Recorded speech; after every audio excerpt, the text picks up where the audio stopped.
This animation will explain the basic principle of AR-15 style rifles, such as the M16.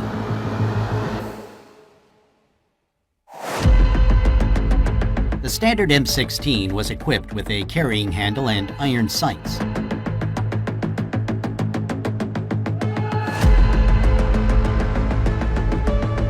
The rear and the front sight could be adjusted with a cartridge to zero the rifle. A low-light level sight system for the M16 was also available. It featured a rear sight with a larger aperture of 7mm and a front sight with radioactive tritium for visible light at night. Newer versions have been equipped with a low-light level system and an elevation knob for better targeting.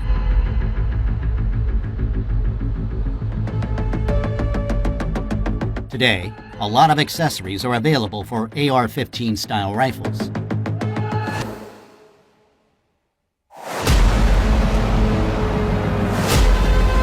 Fluted barrels save weight and dissipate heat easily.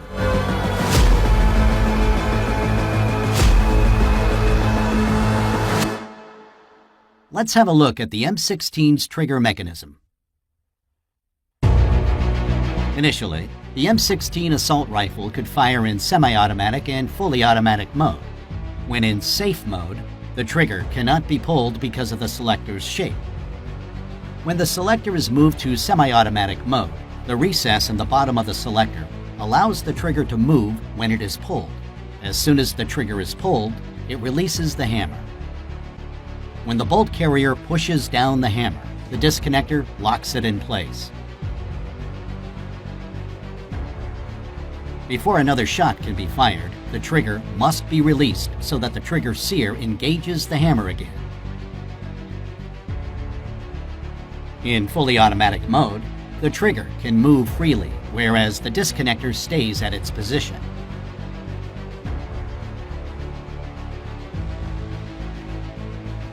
The selector has a recess for the auto sear. The auto sear catches the hammer when the bolt carrier moves backwards. When the bolt carrier moves forward to chamber a new cartridge, the bolt carrier pushes the auto sear forward, releasing the hammer. Now, let's have a look at the bolt carrier. The bolt carrier houses the bolt that has several locking lugs, which are also called bolt lugs, and a cam pin. When the hammer strikes the firing pin is pushed forward. The firing pin hits the bottom of the cartridge, which consists of the case, the propellant, the bullet, and the primer. The case of the cartridge is filled with the propellant. At the bottom of the case is the primer. The primer holds the priming mixture. When the rifle's firing pin strikes the primer cap, the priming mixture explodes, resulting in the ignition of the propellant.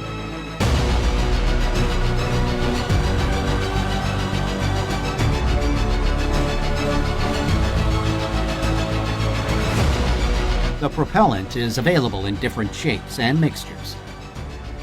It is usually smokeless powder that reaches temperatures above 2,000 degrees Celsius.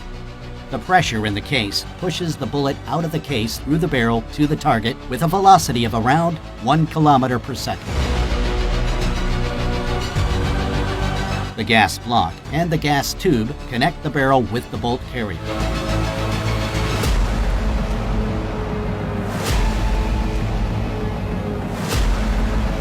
Pressure provided by the propellant is transmitted to the bolt carrier. Consequently, it is pushed back. The bolt is unlocked and moved backwards by the bolt carrier by means of the cam pin. The extractor removes the spent case from the chamber, while the spring-loaded ejector ejects it.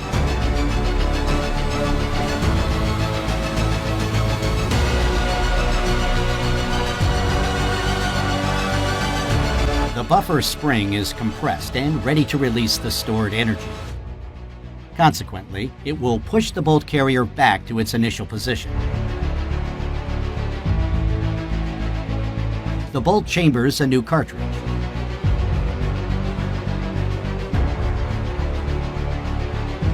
When the cartridge is fully seated in the chamber, the bolt is locked through the rotation.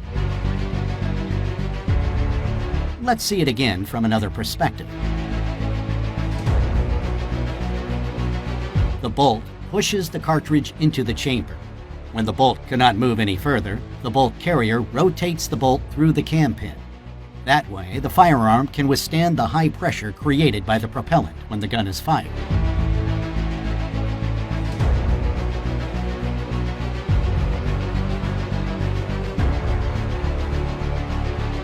Let's see again the locking mechanism.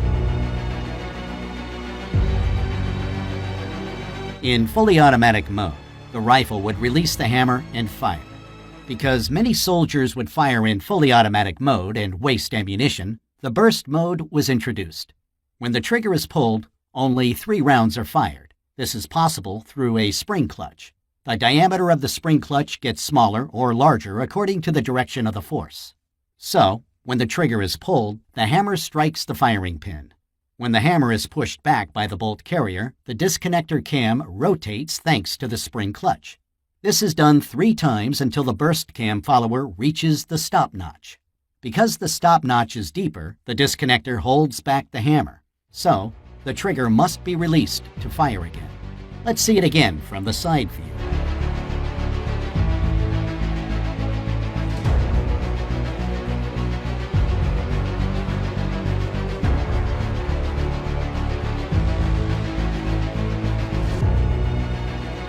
The civilian AR-15 can only fire in semi-automatic mode. It does not have parts and recesses needed for fully automatic firing. Furthermore, the lower receiver does not have room for the auto-sear, and only a full auto bolt carrier can trip the auto-sear. The M16 and other AR-15 style rifles usually use direct impingement to cycle the action. So, when the bolt carrier moves backwards, residue can enter the upper receiver and other parts. This gunshot residue can become a big problem when the rifle is not cleaned regularly. Let's have a look at the upper receiver. When the rifle is not cleaned regularly, deposits can be found on the walls of the firearm's upper receiver over time. This can lead to increased friction between the upper receiver and the bolt carrier, so that the bolt carrier gets stuck and a new cartridge cannot be chambered.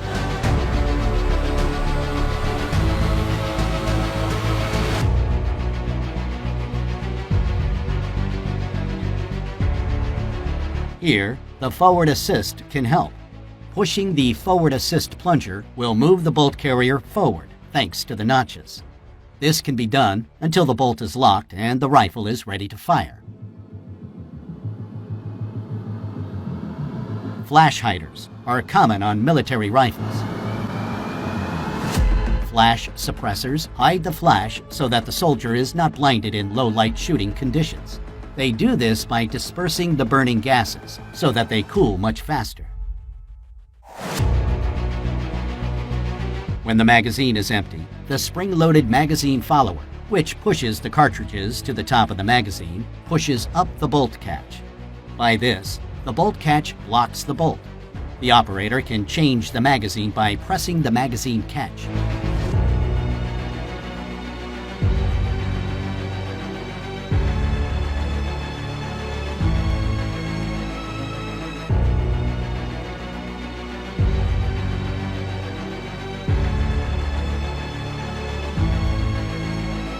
Pushing the bolt catch will release the bolt. The firearm is ready to fire. Manually charging the gun is also possible. The charging handle allows the operator to move the bolt carrier to the rear. Releasing it will chamber a new cartridge.